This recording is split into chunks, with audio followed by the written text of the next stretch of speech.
გასული კვირის მნიშვნელოვანი დიპლომატიური მოვლენები შეაფასეს და ამ კვირაში დაგეგმილ ვიზიტებზე ისაუბრეს საგარეო საქმეთა სამინისტროში გამართულ ბრიფინგზე. კურიერის კორესპონდენტი დავით კაკულია გაგვაცნობს დიპლომატების შეხედულებებსა და გეგმებს.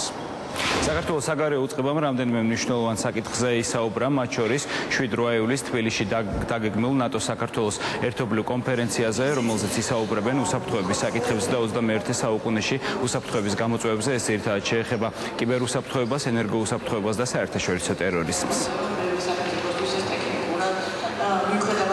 უსაფრთხოების ახალი გამოწვევების პრევენციის შესაძლებლობების განხილვას, ისე როგორც უკვე არსებული საფრთხეების დაძლევის მექანიზმების შემუშავებას და მისი შესაძლებლობების განხილვას.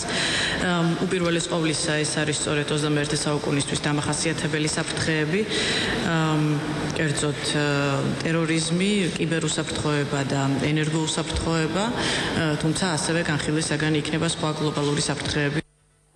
კიდევ ერთი საკითხი, რომელსაც დღეს საგარეო უწყება შეეხო, ეს არის ევროკავშირის სადამკვირვებლო მისიის ხელმძღვანელობაში ცვლილებები. ჰანს ჰაბერმა თავისი პოსტი დატოვა, მისი ლიმიტი ამოიწურა. მას ახლა ცვლის ორთვიანი ვადით პოლონელი ანჯეი ტიშკევიჩი. საქართველოს საგარეო უწყებამ კიდევ ერთხელ აღნიშნა, რომ საქართველოსთვის უმნიშვნელოვანესი იმ ფონზე, როდესაც არ არსებობენ გაეროს და ეუთოს დამკვირვებლები, რუსეთის ძალისხმევით უმნიშვნელოვანესია, რომ საქართველოში განსაკუთრებით ოკუპირებულ ტერიტორიებთან იყვნენ ევროკავშირის სადამკვირვებლო მისიის წარმომადგენლები და მათი მისია გახანგრძლივდეს საქართველოში.